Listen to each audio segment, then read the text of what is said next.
Chapter ৩১৬ প্রস্তুতি ছাড়া কখনো নয়। সে আসলেই নিজের দরদাম শুরু করে দিল।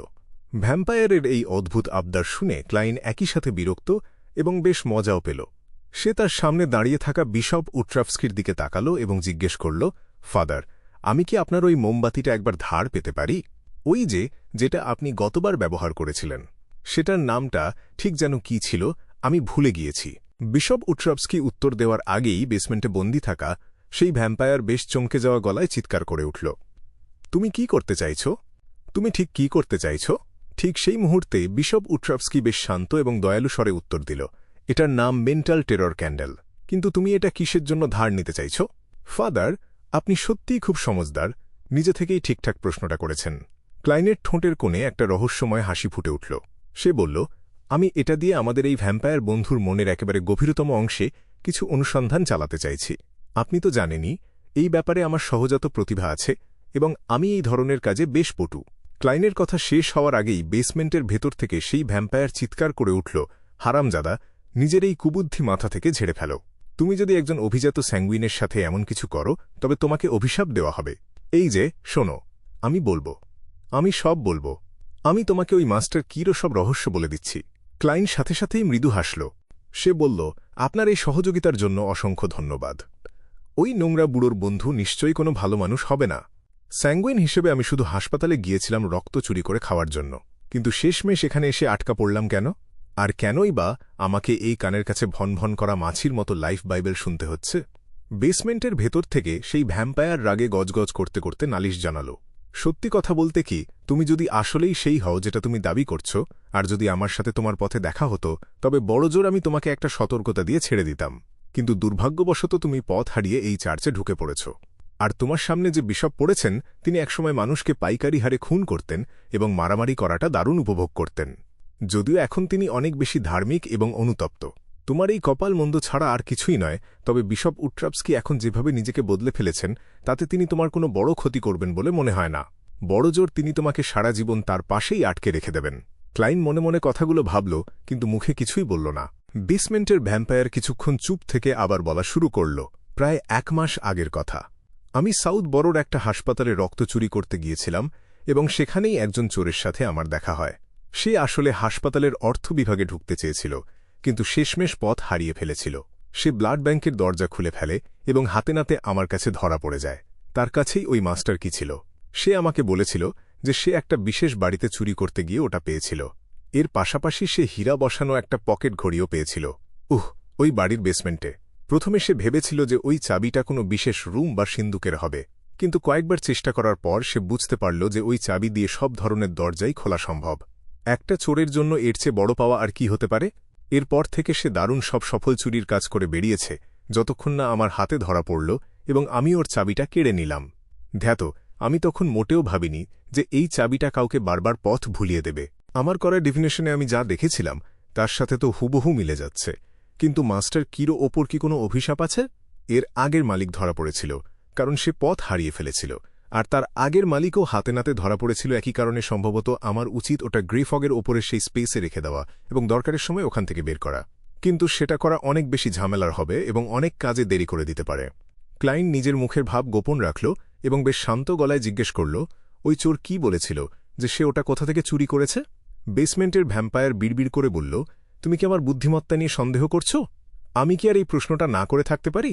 সে বলেছিল, ওটা ব্রিজ সাউথ এরিয়ার 48 রিভারবে অ্যাভিনিউতে। আমি ওখানে যাওয়ার পরিকল্পনা করছিলাম তখনই ধ্যাত। যাই হোক, আমার উত্তর দেওয়া শেষ। আমাকে আর বিরক্ত করো না।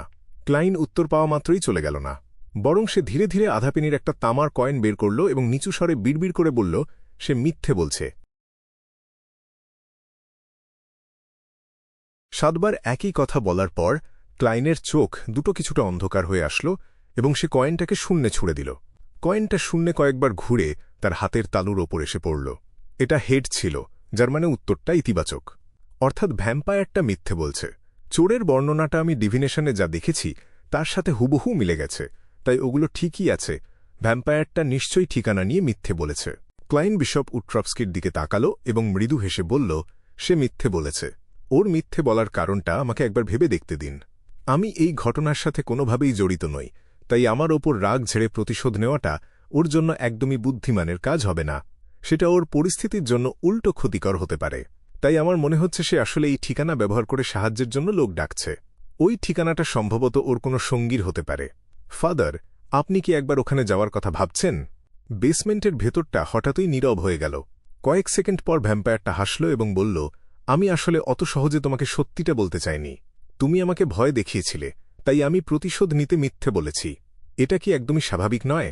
আমি স্পষ্ট বুঝতে পারছি তুমি নিজেকে শান্ত রাখার জন্য কতটা জোর দিচ্ছ। ক্লাইন হাসল এবং বলল, তাহলে সত্যি উত্তরটা কি? তুমি যদি আবার মিথ্যে বলো, তবে আমি কিন্তু এই ঠিকানাটা ওই 3টা চার্চকে দিয়ে দিতে দ্বিধা করব না।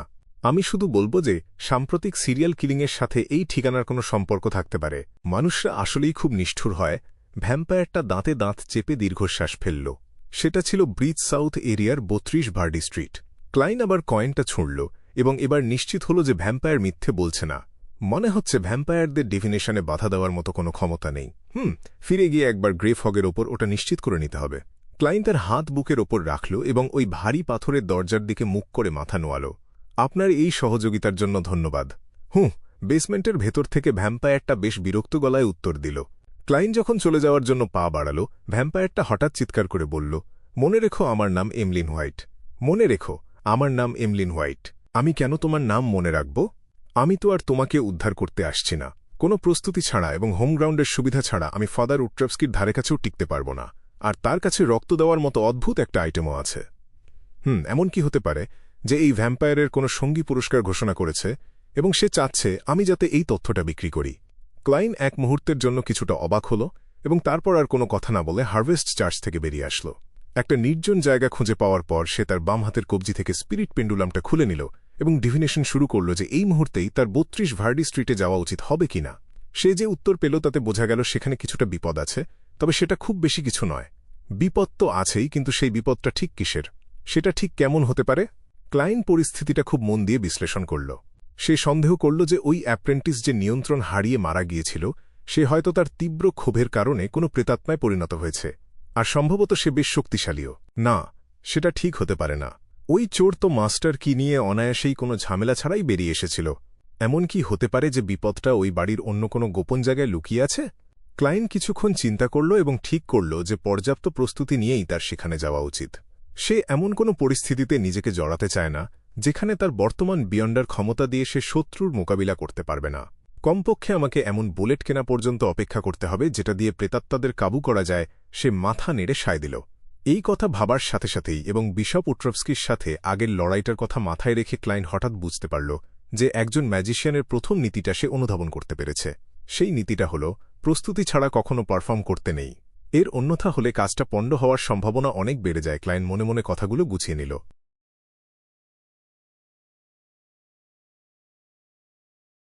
মঙ্গলবার সকালে পাউরুটিতে মাখন মাখিয়ে এবং 2 টুকরো রুটি সেঁকে নেওয়ার পর ক্লাইন খেতে খুব একটা তাড়াহুড়ো করল না।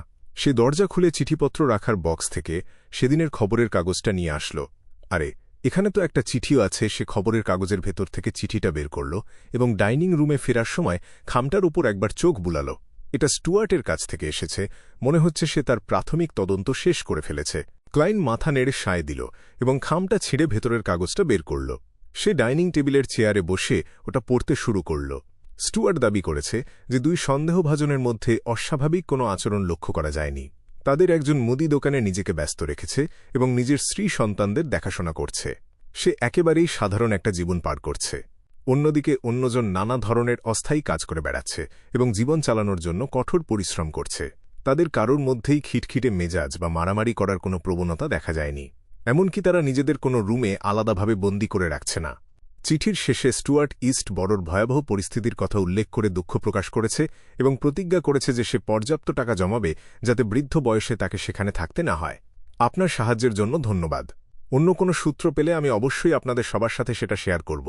স্টুয়ার্ট ধরা পড়ার মতো কোনো ভুল করেনি দেখে ক্লাইন খুব সহজভাবে চিঠির উত্তরটা লিখে ফেলল। সে চায় না স্টুয়ার্ট এই মামলাটা নিয়ে আরও গভীরে যাক, কারণ তেমনটা হলে কিলার ডেমন বা ওই শয়তানটা বিপদের আভাস পেয়ে আগেই যে কোনো হুমকিকে সরিয়ে দিতে পারে। কলম আর কাগজ গুছিয়ে রেখে ক্লাইন মাখনে ভেজা পাউরুটির টুকরোটা মুখে দিল এবং 1 কাপ লিকার চা আর খবরের কাগজের সাথে বেশ আরাম করেই সকালের নাস্তাটা শেষ করল। এই সময়ের মধ্যে সে বেশ আক্ষেপের সাথেই ভাবল যে বুড়ো মিস্টার আই অফ উইজডমের বিয়ন্ডার গ্যাদারিং বা জটলা বসার কোনো লক্ষণই দেখা যাচ্ছে না। হায় রে, ওই শয়তানটার অস্তিত্ব ব্যাকলুন্ডের বিয়ন্ডারদের জীবনে সত্যিই এক বড় বিপদ হয়ে দাঁড়িয়েছে। আমি আশা করছি মিস্টার আইসেনগার্ড স্ট্যান্টন আমার দেওয়া ইঙ্গিতটা বুঝতে পারবেন এবং সফল হবেন। হ্যাঁ, তিনি তো কর্তৃপক্ষের কাছে একজন স্বীকৃত বিয়ন্ডার হওয়ারই কথা। ক্লাইন খবরের কাগজটা পাশে রেখে ন্যাপকিন দিয়ে মুখ মুছে ফেলল এবং বাইরে যাওয়ার প্রস্তুতি নিতে শুরু করল। আজকের পরিকল্পনা সে গত সপ্তাহেই ঠিক করে রেখেছিল। তাকে রয়্যাল মিউজিয়ামে যেতে হবে এম্পেরর রোজেল মেমোরিয়াল এক্সিবিশন বা রোজেল স্মৃতি প্রদর্শনীতে অংশ নিতে।